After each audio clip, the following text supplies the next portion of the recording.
और सेतु का काम होता है इस किनारे से उस किनारे पर ले जाने वाला। पुल का काम क्या है? इस किनारे से उस किनारे पर ले जाने वाला। ब्रज का मतलब भी यही है, इस जगत से परमात्मा के धाम तक जाना है तो तुम्हें ब्रज में आना है, ब्रज में आना ही पड़ेगा। और हमारा ब्रज मंडल 84 कोस में है। कितने कोस में? अभी लौंद का महीना गया है, सावन का। 84 कोस की परिक्रमा करोड़ों लोगों ने लगाई है, करोड़ों लोगों ने।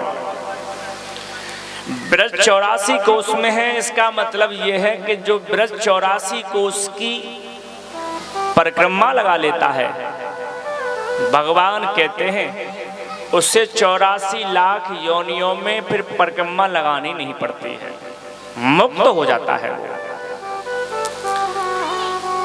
व्यापकम ब्रज उच्चते, जो व्यापक है वो ब्रज है।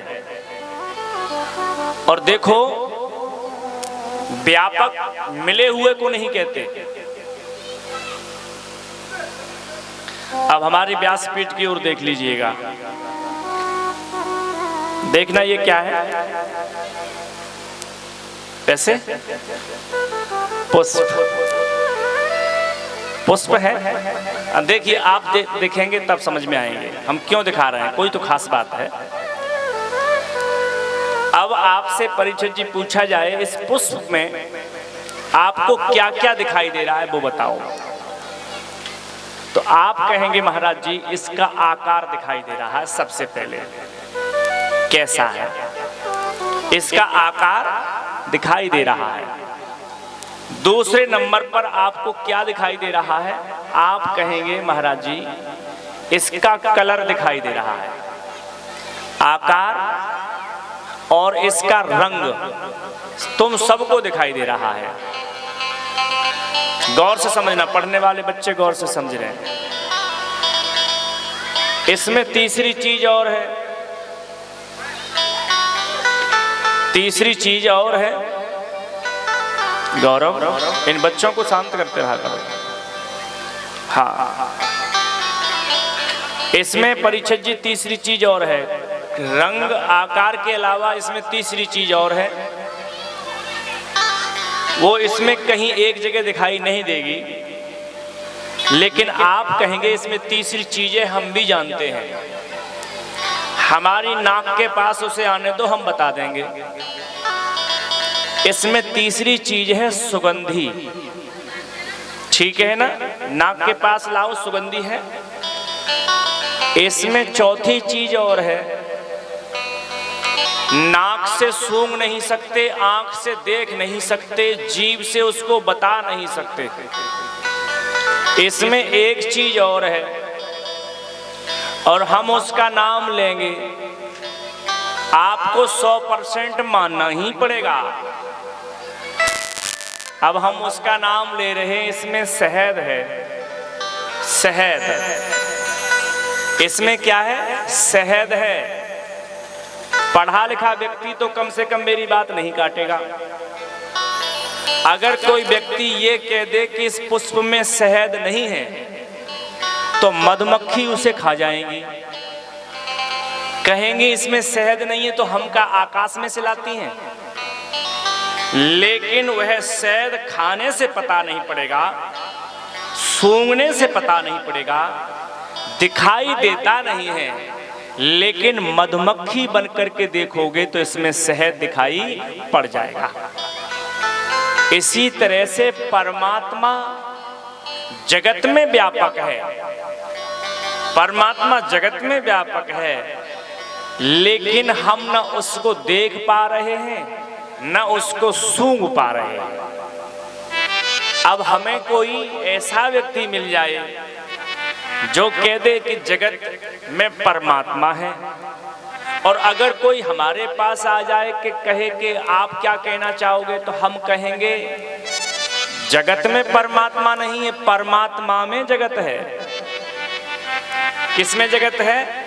परमात्मा में जगत है, और जगत ही परमात्मा है, परमात्मा ही जगत है। अर्थात भगवान ही भगवान है, भगवान के अलावा कुछ भी नहीं है। हरि व्यापक सर्वत्र समाना और प्रेम से प्रकट हाय में जाना। परमात्मा व्यापक है, लेकिन ज्ञान से प्रकट नहीं होगा। पढ़ते रहो कितना ही, पढ़ने से भगवान मिल जाता तो परीक्षक जी हमारा भी नंबर थोड़ा थोड़ा आ जाता। भागवत पढ़ रहे हैं, पढ़ने से भगवान मिलता, ऐसा भी नहीं है कि पढ़ाई बेकार हो जाए, उसका दूसरा अर्थ ना लगाना। पढ़ने से भगवान मिलता केवल, तो मुझे आप बताइए, जटायु को राम जी मिल जाते, जामवंत को राम मिल जाते, सबरी को राम मिल जाते, कबीर को राम मिल जाते। ये उन लिस्टों की नाम है जो स्कूल नहीं गए, पढ़ने नहीं गए, लेकिन इनको भगवान मिले हैं, भगवान इनको मिले हैं। भगवान व्यापक है जगत में, लेकिन कारण क्या है?